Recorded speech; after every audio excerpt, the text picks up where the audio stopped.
¿verdad? Lo reflejamos a la forma como nosotros presentamos a Dios ante el mundo, cómo nosotros presentamos, predicamos o enseñamos la palabra de Dios. Pues la gente rápidamente nos puede como dictamen sobre el conocimiento que tenemos nosotros acerca de Dios. Por eso, pues, yo pienso de que este tema que se está desarrollando el día de hoy es un tema muy primordial para todos nosotros los que profesamos creer en Dios, en el Dios vivo y en el Dios verdadero. Porque, pues, la verdad, hermanos, es que, pues, dioses hay muchos. Y es bien importante, como les decía, estar definidos acerca del Dios a quien nosotros servimos y adoramos, como dice el tema principal, ¿verdad? ¿A qué Dios es que nosotros adoramos? Porque, pues, pienso de que si alguien, hermano, se acercara a nosotros y nos preguntara, pero explícame quién es ese Dios o qué clase de Dios es el que tú sirves.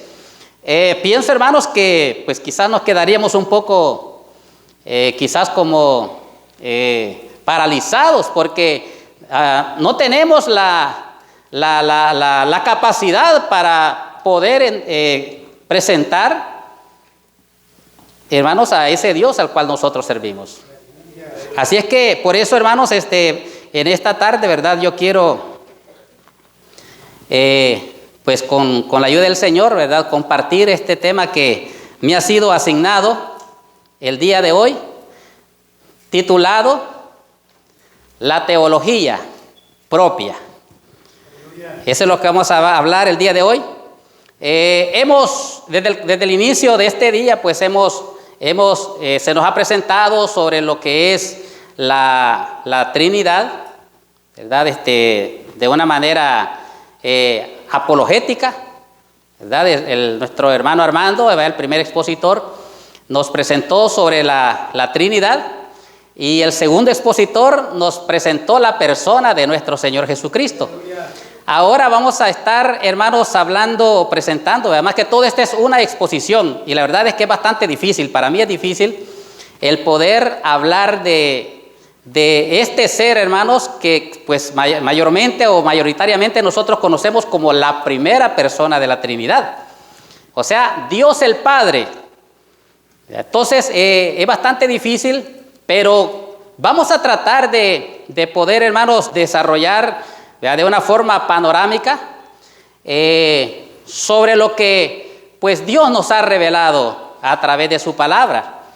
Y esperamos de que pues todos podamos aprender. Yo espero de que todos ustedes puedan aprender mucho de lo que vamos a estudiar juntos o vamos a tratar de, hermanos, de exponer el día de hoy, ¿verdad? Esté allí usted listo con su libreta y su lápiz, su lapicero para anotar, porque pues la verdad, hermanos, como les dije, es un tema bien difícil de desarrollar. Pero vamos a tratar de hacerlo de una exposición panorámica, ¿ya? El propósito es, hermanos, de que pues ustedes al escuchar, al oír y al tener la oportunidad de estudiar acerca de la primera persona de la Trinidad, en ustedes se pueda dar un despertamiento espiritual, un despertamiento que los motive, que los lleve a querer estudiar y conocer más a este glorioso ser, ¿verdad? Entonces ese es el objetivo. Entonces, vamos a ir entonces, hermanos, vamos a comenzar. Hay muchas citas bíblicas que podemos tomar como base de esto, pero no vamos a tomar ninguna, porque en el desarrollo vamos a estar leyendo muchas citas bíblicas que nos hablan acerca de la primera persona de la Trinidad. Es bastante difícil porque pues al final yo creo que después de que analicemos todo lo que podemos decir la estructura que tenemos, al final quizás vamos a quedar como siempre, como un poco como en el aire, porque la verdad es que la primera persona de la Trinidad es una, hermanos, bastante complejas o difícil de entender, por la razón de que ella, o sea, nadie la ha visto. Por ejemplo, la persona de nuestro Señor Jesucristo tenemos como un concepto diferente, porque pues a Él ya tenemos un concepto que Él tenía, o sea, tuvo cuerpo humano, como se decía temprano, fue 100% hombre, fue 100% Dios. Sin embargo, de Dios el Padre es bastante difícil, pero vamos a tratar de ver cómo nosotros podemos entender un poco sobre su persona basado en la revelación que Él nos ha dado. Entonces, primeramente, hermanos, el tema es teología propia. ¿Qué es la teología propia? La teología propia es una teología que también es conocida como teología fundamental. Es la que se ocupa del estudio del ser de Dios, su naturaleza, puede ir anotando, sus atributos y su relación con el mundo. Es el estudio, hermanos, que estudia la persona de Dios, estudia su naturaleza, sus atributos y su relación con el mundo. ¿Cómo Dios se relaciona con el mundo? ¿Cómo es su naturaleza o cuál es su naturaleza? ¿Cuáles son sus atributos? Todo eso, hermanos, va incluido en lo que es el estudio de la persona de Dios.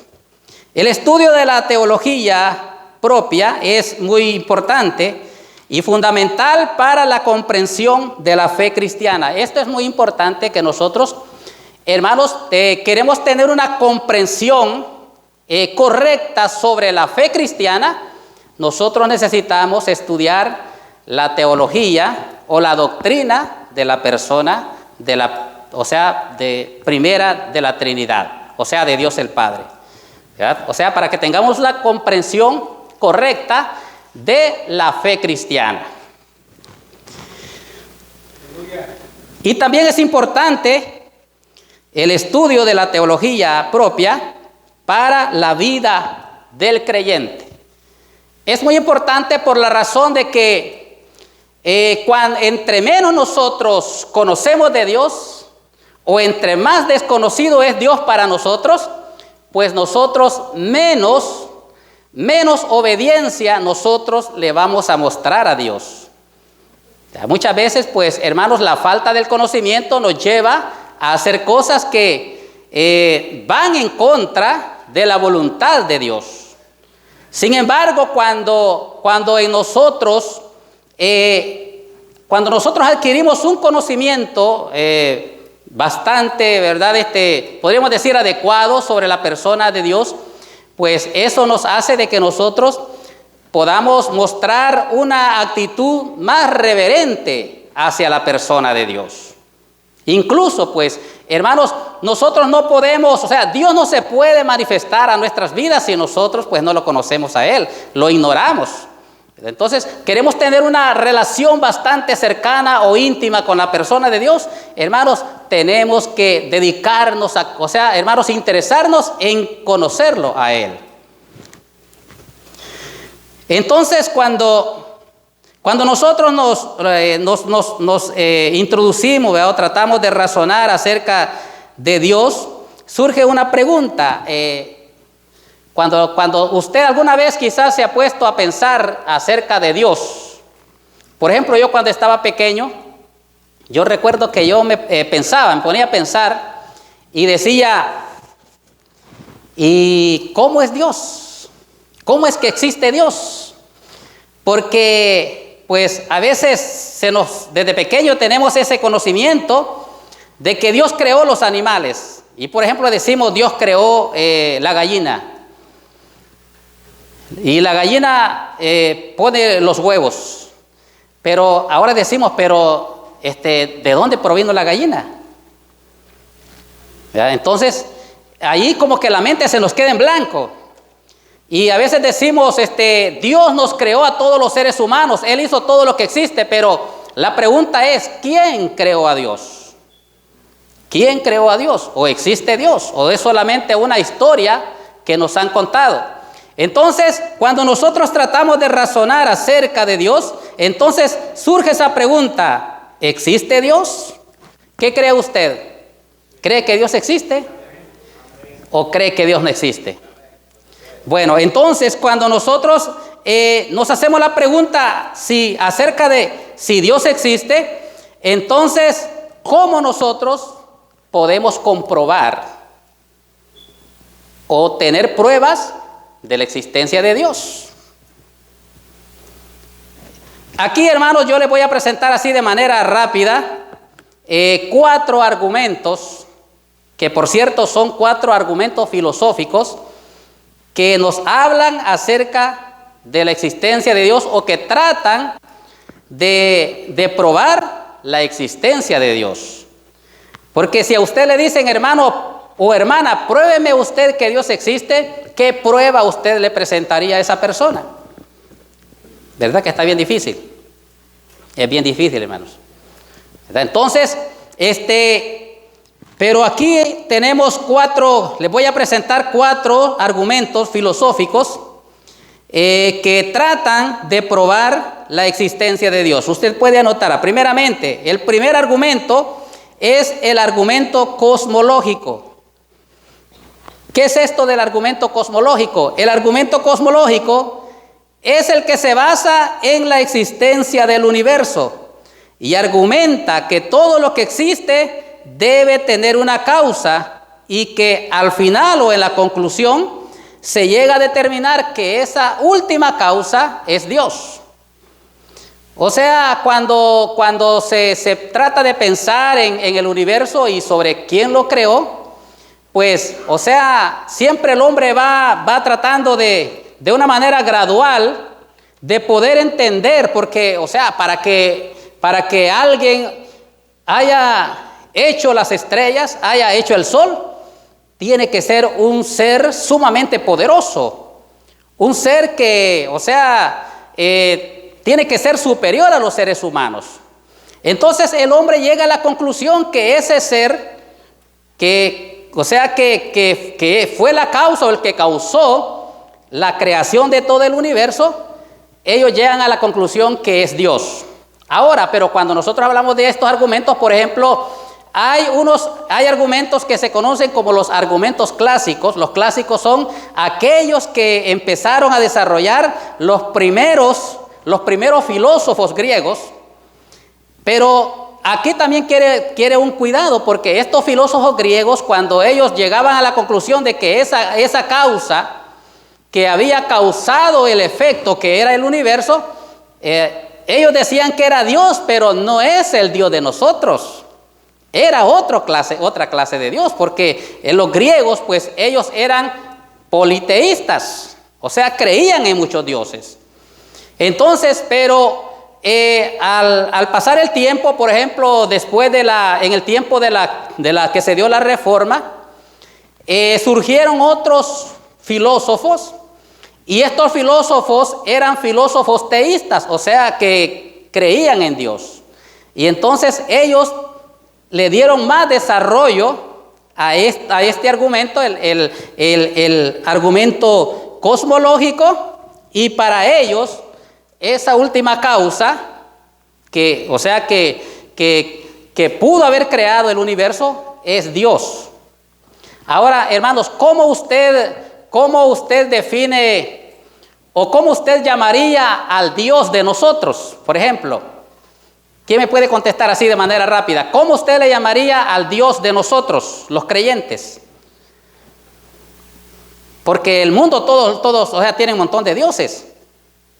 Entonces, usted joven o usted señorita, ¿cómo usted le llamaría o cómo usted trataría de definir al Dios que nosotros servimos? Porque como les digo, los griegos, ellos creían que esa causa era Dios, pero no era el Dios de nosotros. Eran otros dioses. Entonces, esto es bien importante, hermano. Cuando nosotros tratemos de hablar acerca de Dios, debemos de expresar y de decir que el Dios de nosotros es el Dios de la nación de Israel o el Dios del pueblo de Israel. O sea, en otras palabras, el Dios de Abraham, el Dios de Isaac, el Dios de Jacob y también el Dios del cristianismo evangélico. ¿Verdad? ¿Está entendiendo? O sea, ese es el Dios de nosotros, hermanos. Porque dioses hay muchos. Los islámicos, ellos tienen un Dios. Y ellos es el Dios Alá. Y muchos cristianos piensan que el Dios Alá es el mismo Dios de nosotros. No es el mismo. No es el mismo, ¿verdad? Entonces, esa es la forma como nosotros podemos, hermanos, definir a nuestro Dios. Segundo argumento, el argumento teleológico. Sugiere que la complejidad del orden del universo apunta a un diseñador inteligente y que ese ser no puede ser otro que tiene que ser Dios. Entonces, hermanos, este segundo argumento, el ser teleológico, se refiere al diseño de todo lo que existe. ¿Ya? O sea, todo tiene un diseño. ¿Ya? Tiene, o sea, hermanos, tiene figura, tiene tanta belleza y además de eso tiene un orden. Todo el universo trabaja de una manera tan ordenada. Nosotros generalmente conocemos un sistema solar y ese sistema solar está formado por 9 planetas y esos 9 planetas giran en un orden tan específico que en ningún momento ninguno de los planetas se ha atrasado ni tampoco algo otro se ha adelantado. Todos, hermanos, o sea, giran de una manera uniforme, en un orden. Ahora, los filósofos han llegado a la conclusión de que esto no pudo ser, o sea, el universo no pudo ser creado de manera fortuita. O sea, y otros como dicen que fue la causa de una explosión, porque al ver tanto orden, cómo el universo se comporta, al ver tanto, o sea, el diseño, como que, hermanos, o sea, esto fue hecho por una persona súper inteligente. Y esa persona, hermanos, tiene que ser Dios. Número 3, el argumento de la experiencia religiosa. En realidad hay muchos argumentos, pero pues últimamente estos son los argumentos que han tomado más relevancia en lo que es la filosofía moderna. Entonces, el argumento de la experiencia religiosa sostiene que las experiencias religiosas genuinas pueden ser evidencia de la existencia de Dios.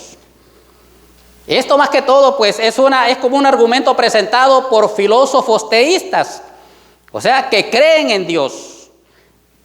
Entonces, o sea, como resultado pues ellos han tenido una experiencia con Dios y han llegado a la conclusión que esa experiencia que la persona experimenta al tener comunión con Dios puede ser una prueba de la existencia de Dios.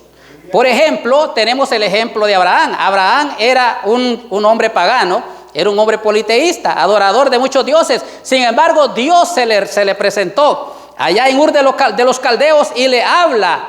Y Abraham queda convencido con el plan que Dios le presenta. Y dice Abraham, pues, o sea, yo creo de que este ser que me está hablando tiene que ser un ser poderoso, tiene que ser Dios, porque todo lo que me ha presentado, me lo ha presentado de manera ordenada. O sea, Dios siempre todo lo hace planificado. Dios no trabaja como nosotros, ¿verdad? Que nosotros no planificamos las cosas. Las hacemos, hermanos, como improvisando. Dios no improvisa para nada. Todo el plan, hermanos, todo el desarrollo de la historia se ha dado basado en el plan que Dios ya tiene formado.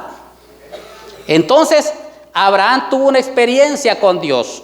Y a través de esa experiencia, que trajo muchos cambios a la vida de Abraham, entonces, eso, hermanos, se puede tomar como un argumento acerca de la existencia de Dios. Aleluya. Número 4, argumento basado en la revelación divina. Este argumento presenta la Biblia como una de las fuentes de revelación. Considera la existencia de Dios como una verdad revelada. Este argumento, hermanos, es muy importante porque este es el argumento en el cual pues nosotros los cristianos, ¿verdad? Todos nosotros los creyentes tenemos basada nuestra creencia. O sea, el argumento de la revelación divina. Considera la existencia de Dios como una verdad revelada. Tenemos acá, hermanos, tenemos una base bíblica que nos habla acerca de la existencia revelada que presenta las Sagradas Escrituras. Por ejemplo, Génesis 1:1, ¿qué dice? Génesis 1:1. En el principio creó Dios los cielos y la tierra. ¿Por qué la Biblia no trata de argumentar acerca de o de probar acerca de la existencia de Dios? Porque Dios no necesita probar al hombre de que Él existe. Él simplemente se presenta, se da a conocer, Él se presenta ante el mundo. Y con el hecho de presentarse, pues, ¿qué más, hermanos, qué más prueba nosotros necesitamos de que Él existe? ¿Verdad? Hermano, un ejemplo, mire, yo estoy acá, ¿verdad? Vengo yo y me presento ante ustedes, pero yo no les digo a ustedes, miren, yo soy el hermano Alirio y yo existo, tengo vida, vivo en este mundo, soy conciudadano de ustedes. Yo no necesito presentarme, no necesito mostrar pruebas de mi existencia, porque yo aquí estoy delante de todos ustedes. Entonces, eso es lo que hace Dios. Dios no necesita, presentar pruebas de su existencia, porque Él se presenta ante el mundo y se presenta, hermanos, trabajando, activo. Hermanos, activo en la obra de la creación. Entonces, cuando Dios, hermanos, se presenta de esta manera, Él, pues, como lo acabamos de ver, Él, hermanos, se presenta creando, trabajando en la obra de la creación. Entonces allí, luego dice, y luego vemos a Dios accionando con su poder en la obra de la creación. Ahí, a continuación, pues dice, la tierra estaba vacía y desordenada. Y más adelante dice, y dijo Dios sea la luz, y fue la luz.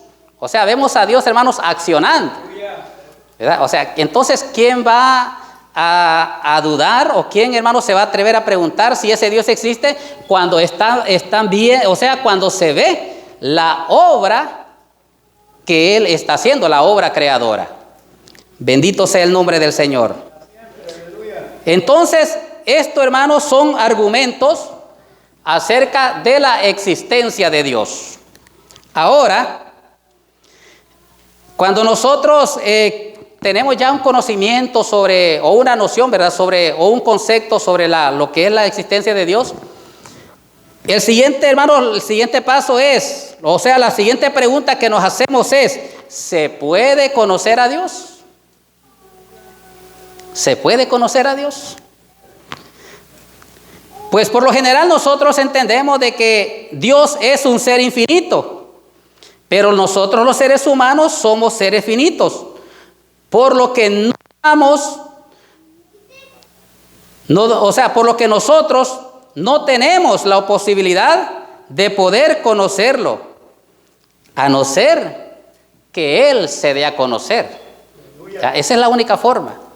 No hay manera como nosotros podamos conocer a Dios, porque Él es un ser infinito. Nosotros somos seres finitos, tenemos un conocimiento limitado. Y nuestro conocimiento no está capacitado para poder entender a Dios.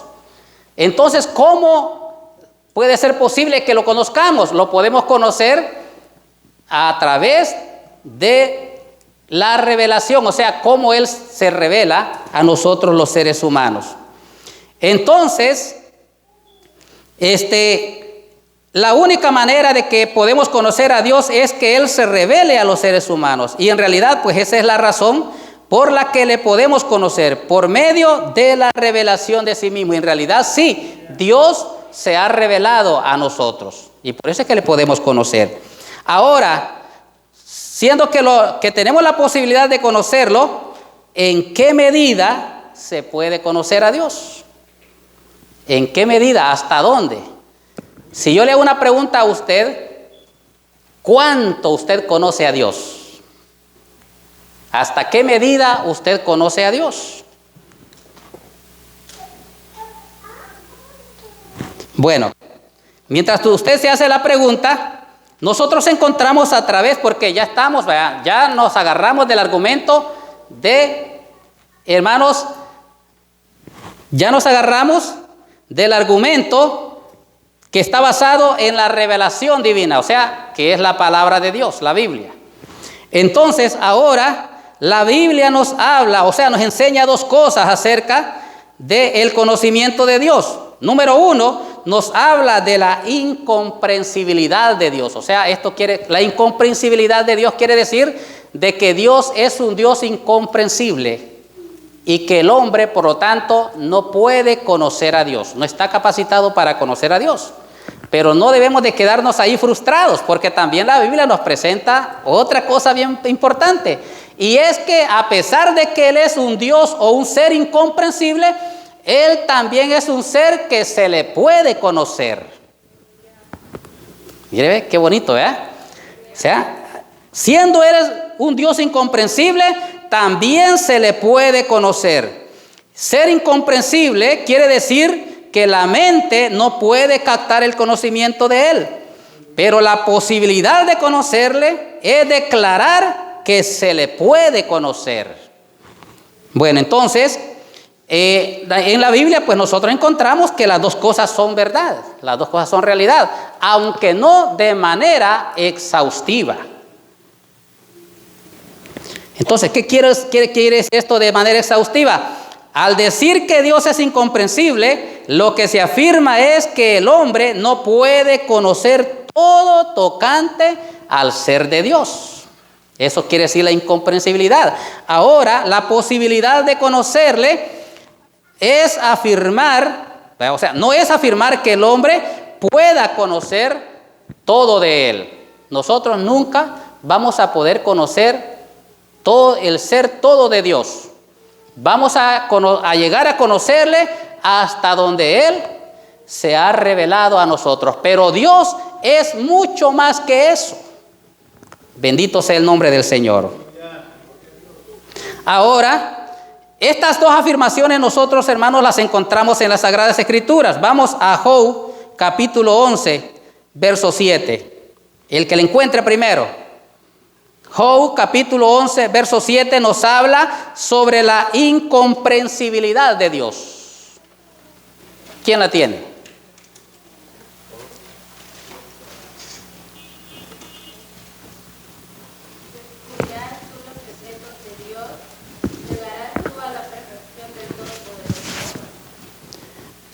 Bueno, está bien claro, ¿verdad?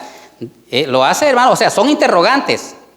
Dice, ¿descubrirás tú los secretos de Dios? ¿Llegarás tú a la perfección del Todopoderoso? ¿Cuál sería la respuesta de nosotros?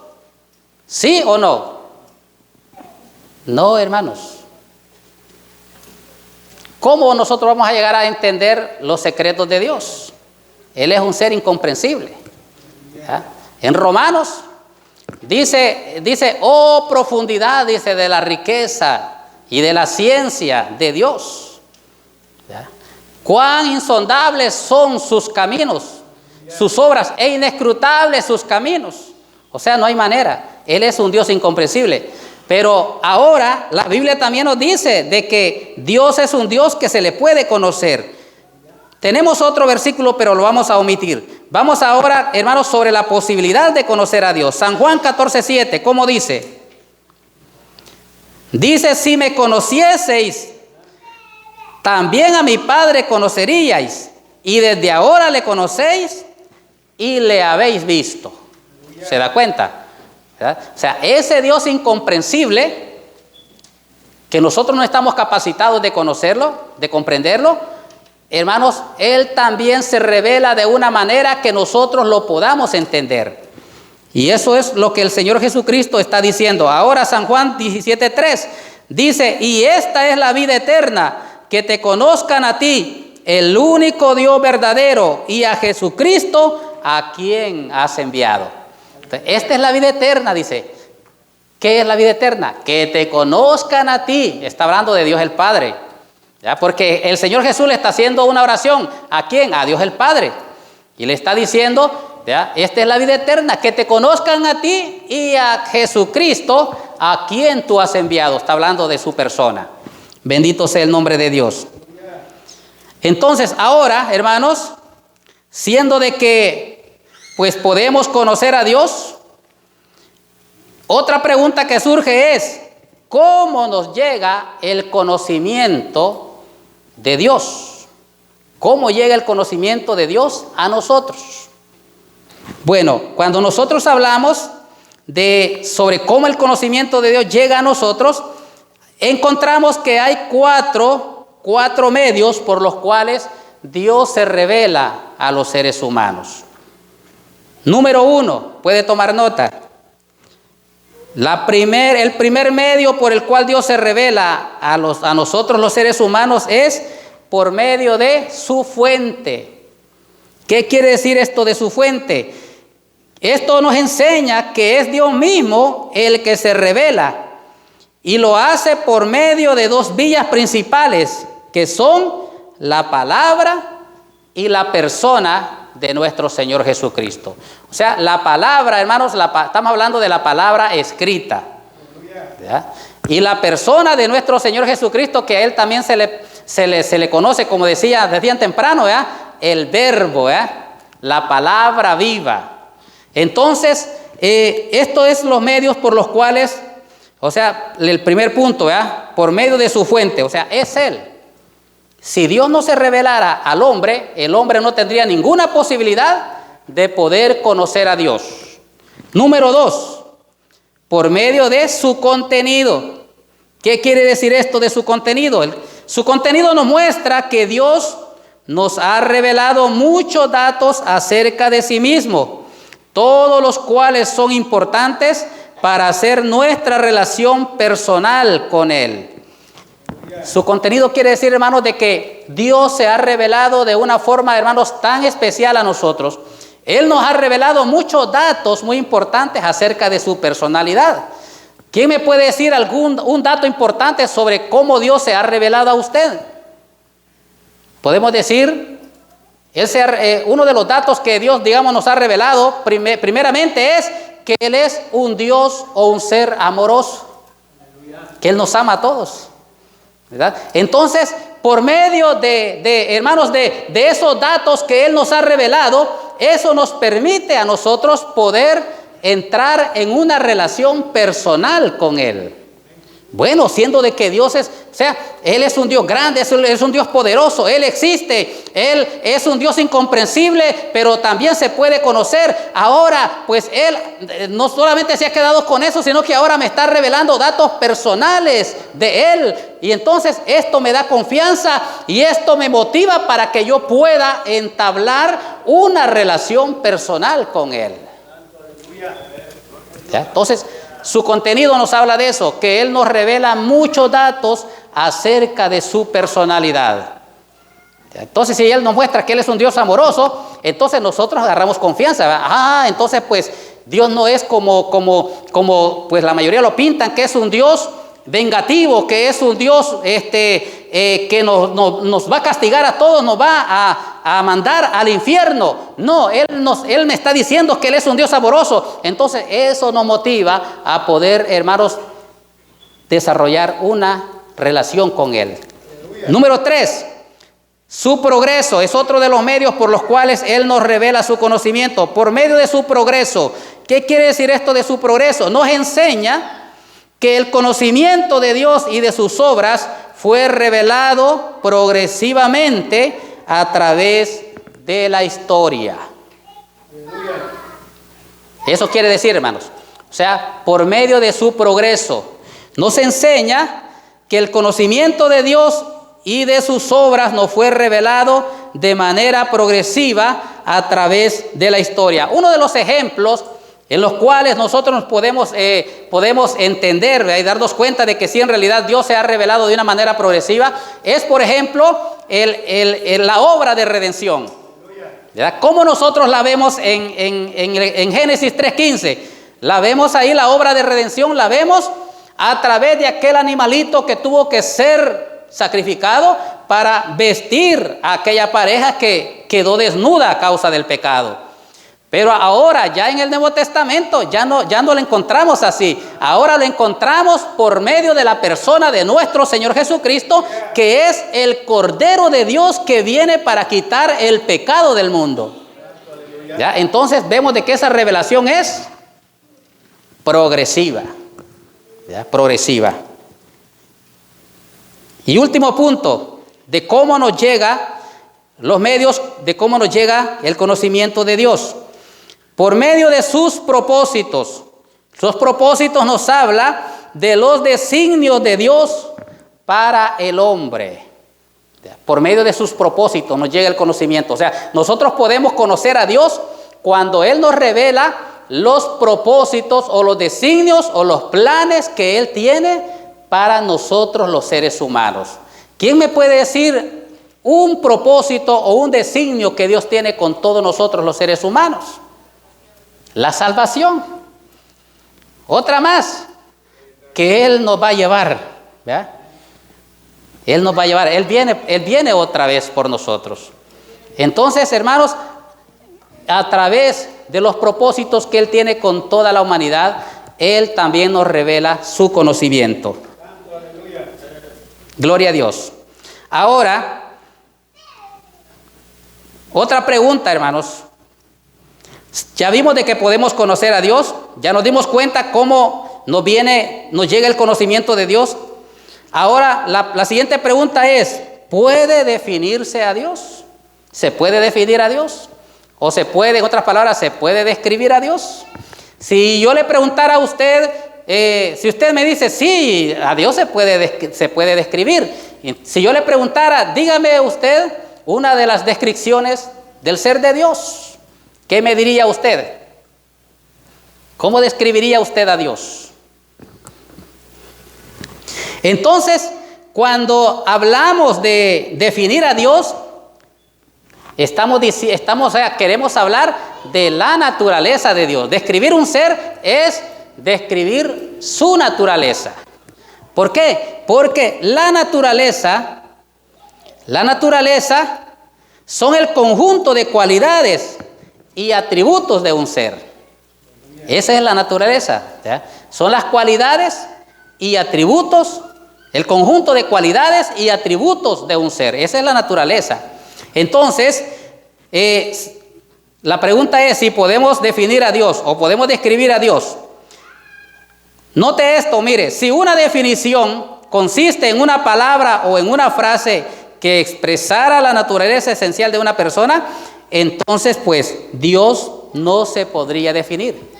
¿Verdad? Si la definición acerca de una persona constara en tan solamente una palabra o una frase, para definir la esencia de esa persona, entonces Dios no podría ser definido. ¿Por qué razón?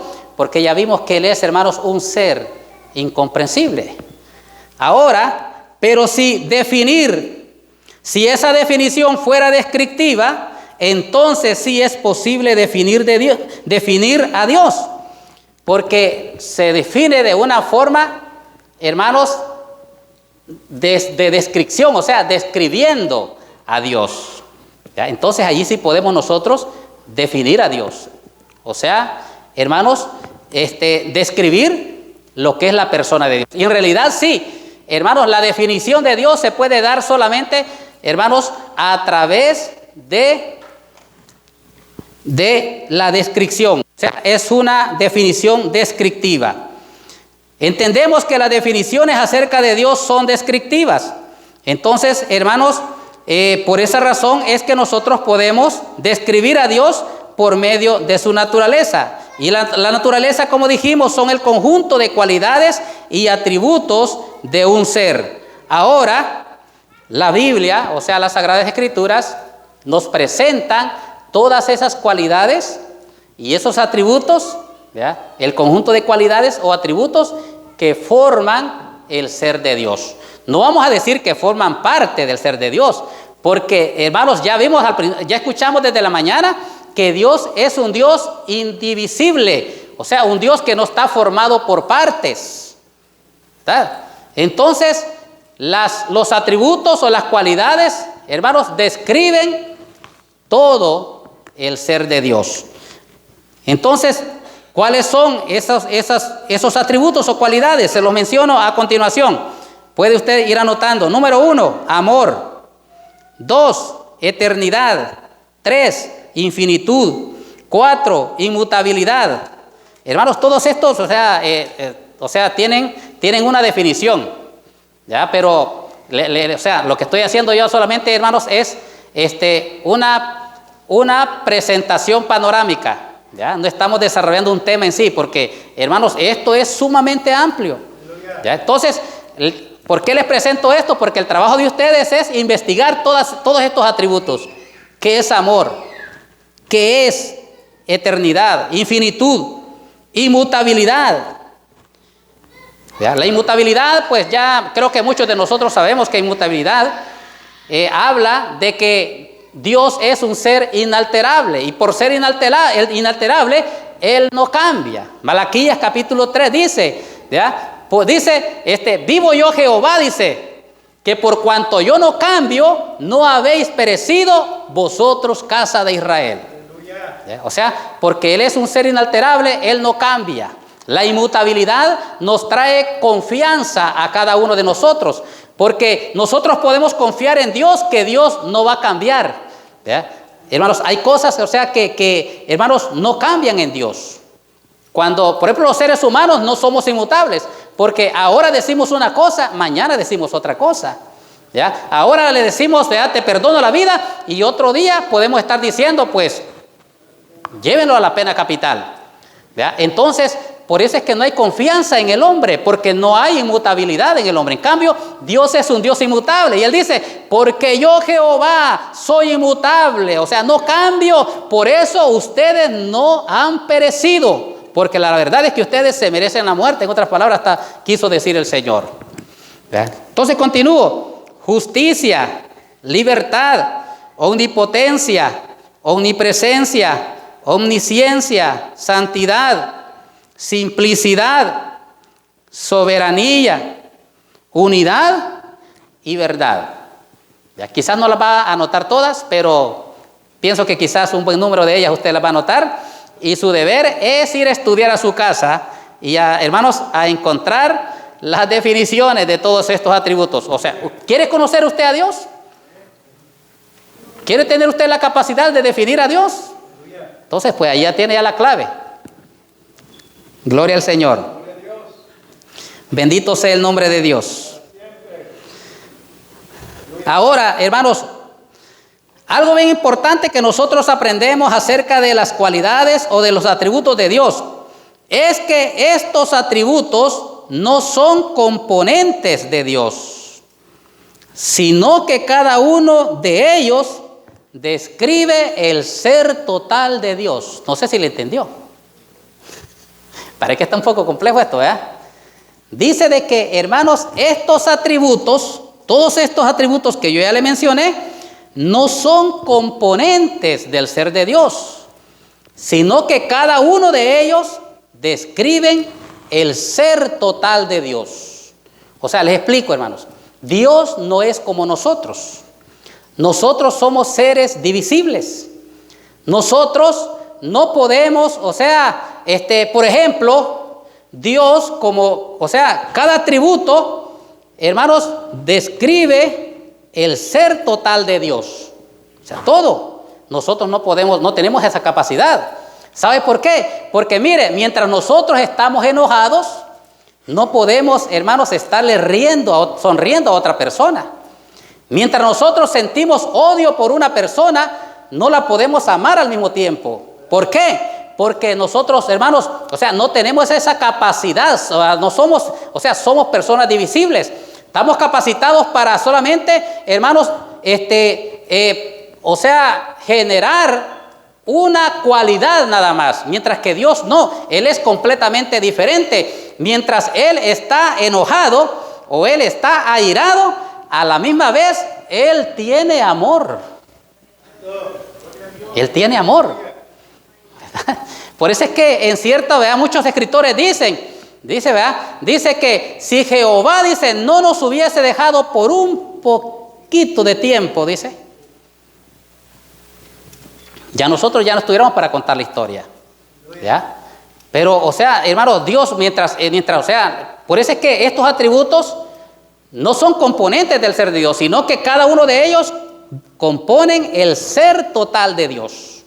Él tiene la capacidad, mientras Él está enojado, Él tiene, o airado, aunque el enojo, lo escuchamos un poco raro, pero la verdad es que el enojo de Dios o la ira de Dios es completamente diferente a la ira de nosotros, al enojo de nosotros. Mientras que, hermanos, el enojo de nosotros es un enojo carnal, el enojo de Dios es un enojo, o la ira de Dios es una ira santa. Por eso es que Él, mientras Él está irado, Él siempre tiene amor. Nosotros cuando estamos enojados no podemos mostrar amor a la misma persona. Bendito sea el nombre de Dios. Ahora, hermanos, otra de las formas en que nosotros podemos definir a Dios, aparte de las cualidades o los atributos que hemos visto, es a través de los diferentes nombres, en los cuales Él se ha revelado. Es otra de las formas como nosotros podemos definir a Dios, a través de los nombres, de los diferentes nombres con los cuales Dios se ha revelado en las Sagradas Escrituras. Y hermanos, vamos a ver a continuación todos los nombres, porque esto es bien importante para que nosotros conozcamos a Dios o podamos definir a Dios. Los muchos nombres de Dios en las Escrituras proveen revelación adicional de su carácter. De su carácter. Estos no son meros títulos conferidos por los seres humanos, sino en su mayor parte sus propias descripciones de sí mismo. Ya, note, hermano, ¿verdad? Porque a veces nosotros podemos pensar de que es que fueron los hombres que le pusieron nombre a Dios. Fueron los hombres, ¿verdad? A veces pensamos que son los hombres que le pusieron nombre a Dios. No, Él se reveló con ese nombre. ¿Ya? Vamos a ver a continuación, hermanos, los nombres, y cada nombre revela, hermano, o sea, da una revelación adicional de su carácter. Además que Él se revela por medio de los atributos, Él también se revela a través de los nombres, de los diferentes nombres, porque en el caso de Dios, hermanos, Dios es completamente diferente a nosotros. Mientras nosotros tenemos un nombre y nuestro nombre no tiene nada que ver con nuestra constitución, nuestro nombre no tiene nada que ver con nuestro carácter. Hermanos, en el caso de Dios no, los nombres tienen, hermanos, revelan, hermanos, parte del carácter de Dios. Los diferentes nombres revelan el carácter de Dios, y por medio de los nombres nosotros podemos tener información adicional, hermanos, sobre la persona de Dios. Entonces yo se los doy, hermanos, a continuación. Bendito sea el nombre del Señor. No sé cómo estamos con la hora. Ya vamos a terminar. Entonces, el primero es Elohim. Y esto nosotros lo encontramos en Génesis 1:1. Ya este versículo ya se presentó, ¿verdad? Desde la mañana. Y ya lo presenté yo también, usted lo sabe de memoria. Allí, hermanos, encontramos a Dios con el nombre de Elohim. Ya el hermano Armando también, él ya explicó eso, ¿verdad? Que en qué forma es que, el nombre Elohim, ya lo explicó, ¿verdad? Pero solamente les quiero dar, hermanos, el significado. Elohim, Génesis 1:1, quiere decir que Él es el fuerte. Él es el líder poderoso. También quiere decir que es la suprema deidad. Todo esto quiere decir el nombre Elohim. Él es el poderoso, el fuerte. Él es también el poderoso. ¿Por qué cree usted que Él pudo hacer la creación? La pudo crear porque Él es el todopoderoso. ¿Ya? Porque Él es también la suprema deidad. Bendito sea el nombre de Dios. Y ahí la Biblia es bien clara, ¿verdad? Salmo 33 dice que por la palabra de Jehová. ¿Qué dice? Ustedes que son lectores de la Biblia. Fueron hechos los cielos y la tierra y el ejército de ellos.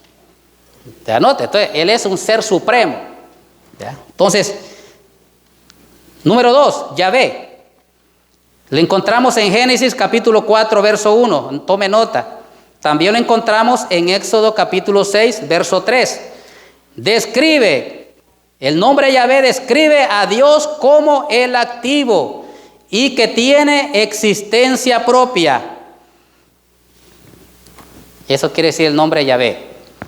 ¿Ya? ¿Sabía usted, por ejemplo, vamos a ver, el nombre Yahvé, el nombre Jehová que nosotros tenemos, que es el que nosotros usamos, ¿verdad? El nombre Jehová proviene de ahí, de Yahvé.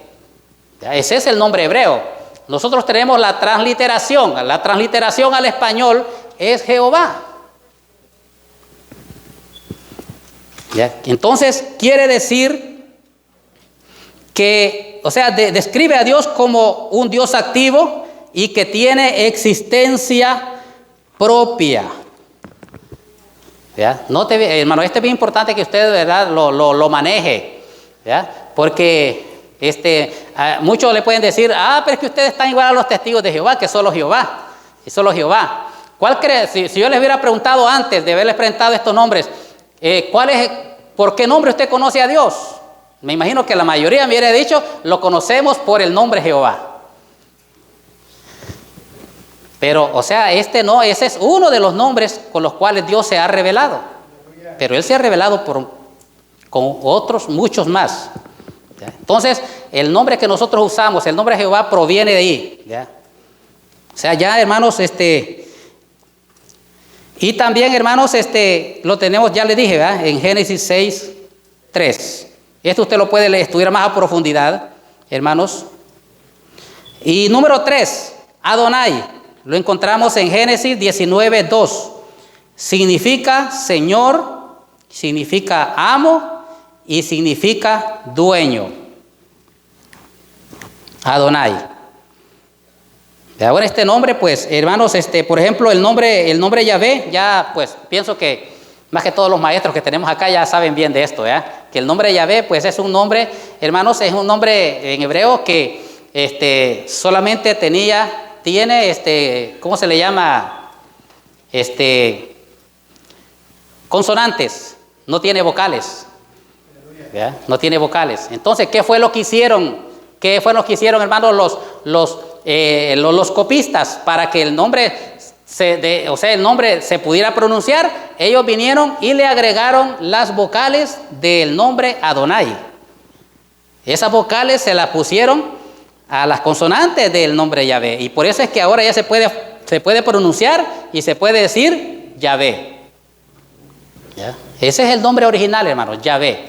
¿Ya? Es bien importante que sepamos esto, porque hay muchos que andan mencionando ese nombre, pero ellos no dicen Yahvé, ellos dicen Yahweh. No es Yahweh. Yahweh no es el original es Yahvé. ¿Ya? Y si usted dice que Jehová es el nombre de Dios el Padre, ¿cree usted que Jehová es el nombre de Dios el Padre? ¿Sí o no? ¿Quién me contesta?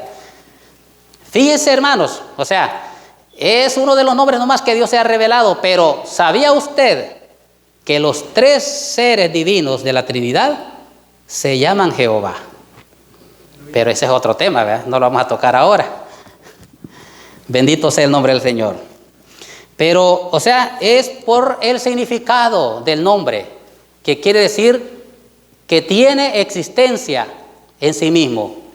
¿Por qué cree usted que, quién fue que se le presentó a Moisés en la zarza? ¿Quién fue que se le presentó? ¿Fue Jehová el Padre o fue alguien más? ¿Quién? ¿Ya leyó usted bien detenidamente, hermanos, el párrafo?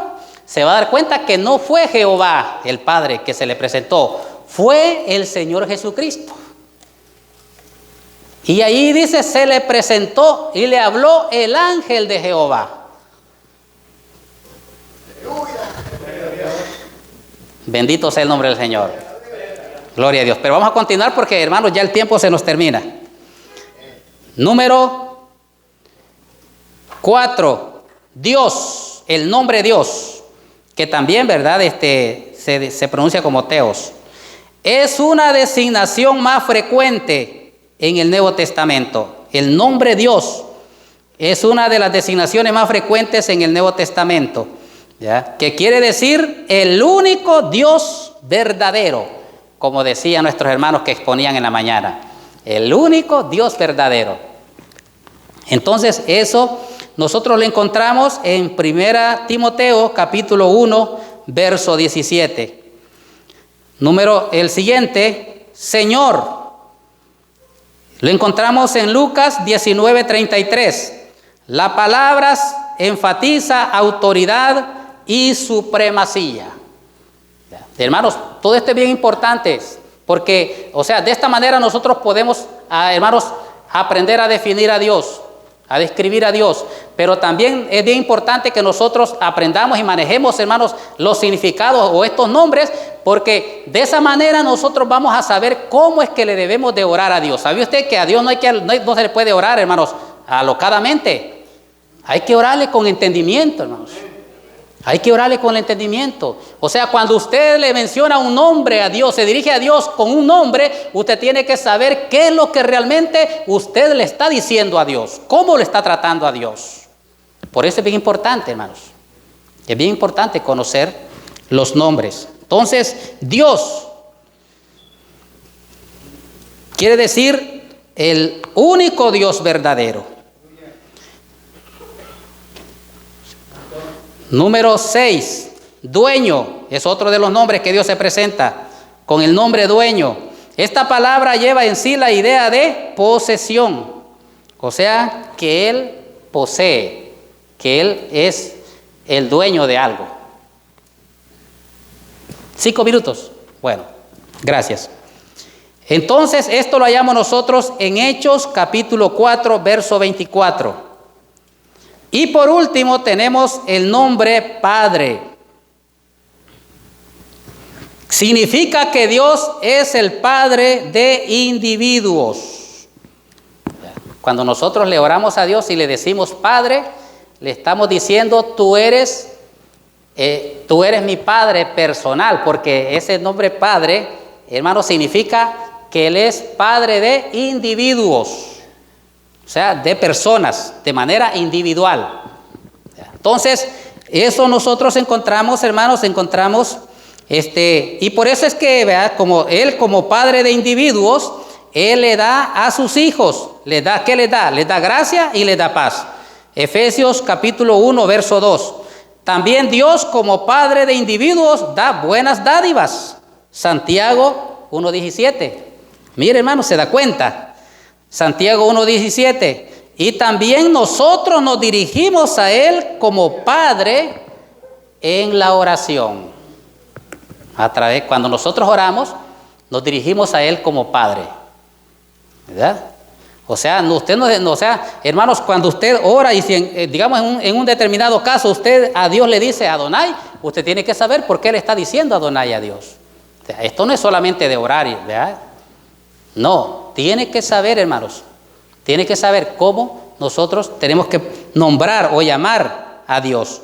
Entonces, nosotros, hermanos, nos dirigimos a Él como Padre en oración. Mateo capítulo 6, verso 9, y también 1 Tesalonicenses capítulo 3, verso 11.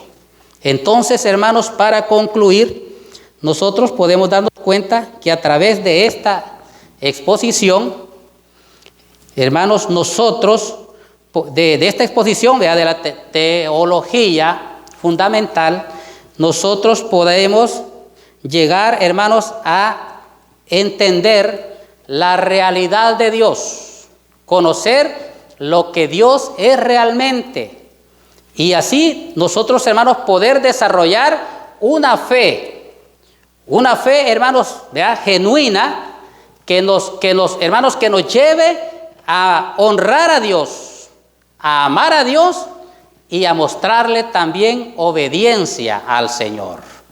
Entonces, esto es lo que nosotros podemos, hermanos, analizar acerca de la teología propia o teología fundamental. Que el Señor le bendiga y esperamos de que este estudio sea de mucha, hermanos, de mucho provecho, ¿verdad?, para todos ustedes. Dejamos a nuestro hermano que preside. Que el Señor les bendiga a todos.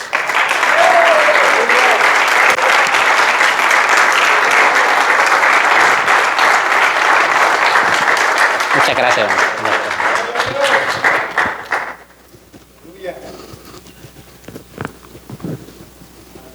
¿Y hermanos? Wow. Si usted cree que conoce a Dios, espero que hasta este momento nos hayamos dado cuenta que estamos sumergiéndonos en un océano sin fin. Y que sin importar cuánto profundicemos, siempre habrá algo más que conocer. Así que esperamos, ¿verdad?, que a partir de ahora, no solamente los jóvenes, sino todos los que estamos acá reunidos, podamos profundizar más en el estudio acerca de Dios. Que el Señor bendiga la vida de nuestro hermano Alirio, y así, hermanos, la vida de cada uno de ustedes. Vamos a quedar en un receso, antes vamos a orar. Son las 4 en punto, 4:20, 4:25, estamos de regreso acá, ya para la última sesión. El trabajo del hermano ha sido difícil, porque de eso, después de la comida, la mayoría sé que cansancio, ¿verdad? Y después de la comida tendemos a sueño, pero el estudio de la palabra de Dios, hermano, siempre nos sostiene. Así que oremos, inclinemos nuestros rostros, oramos y quedamos en un breve receso. Padre, en el nombre de nuestro Señor Jesucristo, una vez más, te agradecemos porque tu palabra nos sigue enseñando. Como decía el Señor, nuestro hermano, hace unas horas, tu palabra es la verdad y es ella la que nos edifica. Adoramos y bendecimos.